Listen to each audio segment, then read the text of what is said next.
नाशिकमध्ये उद्धव ठाकरेंना मोठा धक्का बसलाय।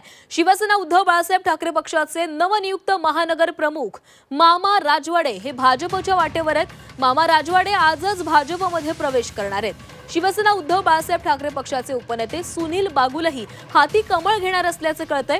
ठाकरेंच्या 3 माजी नगरसेवकही भाजपमध्ये प्रवेश करणार आहेत। राष्ट्रवादी शरदचंद्र पवार पक्षाचे गणेश गीतेही भाजपमध्ये प्रवेश करतील। तर याच संदर्भात गणेश गीते यांच्याशी बातचीत केलेली आहे आमचे प्रतिनिधी मनोज कुलकर्णी यांनी। नाशिकमधून अनेक पदाधिकारी जे आहेत ते भारतीय जनता पार्टीमध्ये प्रवेश करणार आहेत। आज मोठ्या प्रमाणात अनेक कार्यकर्ते जे आहेत ते भाजपमध्ये प्रवेश करण्यासाठी मुंबईत आलेले आहेत। आपल्या सोबत आहेत नाशिक महानगरपालिकेचे माजी स्थायी समितीचे अध्यक्ष गणेश गीते। तुम्ही आज भाजपमध्ये प्रवेश करतायत, नेमका काय कारण काय आहे भाजपमध्ये जाण्याचं?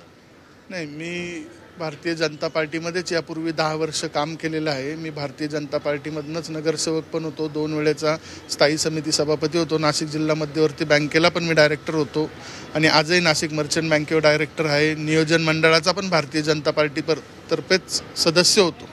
या ठिकाणी मी विधानसभेच्या निवडणुकीच्या वेळी राष्ट्रवादी काँग्रेसमध्ये गेलो होतो। मला विधानसभा लढायची होती आणि मी त्या ठिकाणी विधानसभा लढलो आणि माझा त्या ठिकाणी पराभव झाला आणि त्यानंतर मी रोज काम मतदारसंघात करतोय, पण मतदारसंघामध्ये विरोधात राहून आपण आपल्या मतदाराला कधीही न्याय देऊ शकत नाही आणि नाशिकला यावर्षी कुंभमेळा आहे आणि नाशिकच्या विकासाच्या दृष्टीने ह्या 12 वर्षांनी जी पर्वणी येते ती नाशिकच्या विकासाच्या दृष्टीने खूप महत्त्वाची असते आणि त्यामुळे माझ्या मतदारसंघात जर मला समतोल ठेवून काही विकास कामं जर व्यवस्थित करायची असतील तर त्या ठिकाणी मला ज्या आमच्या भारतीय जनता पार्टीत राज्यात सत्ता आहे, देशात सत्ता आहे आणि त्या ठिकाणी मला प्रवेश करायला विचार केला की आपण या ठिकाणी प्रवेश केला पाहिजे आणि त्यामुळे मी भारतीय जनता पार्टीमध्ये माझी पूर्वीपासूनची नाळ होती।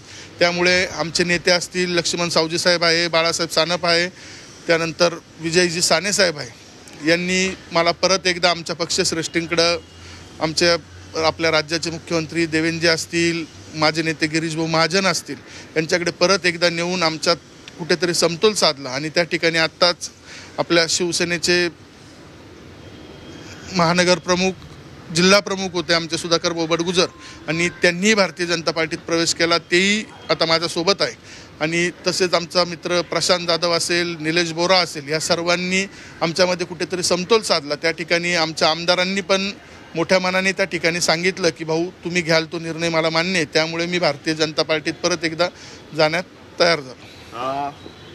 आपल्यासोबत आहेत बडगुजर, तुम्ही नुकतेच भाजपामध्ये प्रवेश केलेला आहात, भाजपावासी झालेला आहात आणि पुन्हा एकदा तुमचं काम किती आहे, तुमच्यावर विश्वास ठेवून अनेक जण, मग ते विविध पक्षातले असतील, ते भाजपामध्ये प्रवेश करता आहेत, नेमकं यामागचं कारण काय? नाही, आदरणीय देवेंद्र फडणवीस साहेबांचे जे सरकार आहे ते महाराष्ट्रामध्ये अत्यंत उत्तम काम करत आहे आणि त्यांच्या कार्यकर्तृत्वावरती विश्वास ठेवून सर्वजण आकर्षित होत आहेत। त्या दृष्टीने मी जसा प्रवेश केला तसं आमचे गणेश गीते असतील आणि इतरही काही सुनील बागुल आहेत, मामा राजवाडे आहेत, ते आज प्रवेश करत आहेत।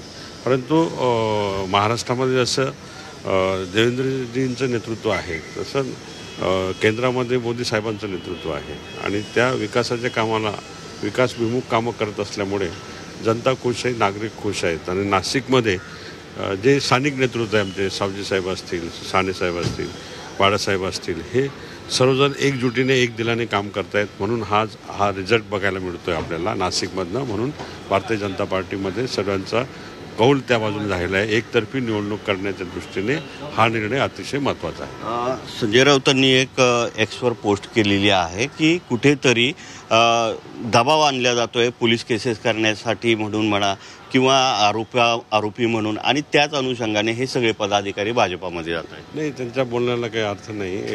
शेवटी कार्यकर्ता जो घडतो त्याला टिकवण्याचं काम पक्षप्रमुख आणि नेत्यांचं असतं, परंतु आज शिवसेनेची जी अवस्था झाली ती अतिशय दुर्मिळ झालेली आहे आणि नेतृत्वहीन झाल्यामुळे नाशिकमध्ये आज अशी परिस्थिती निर्माण झालेली आहे।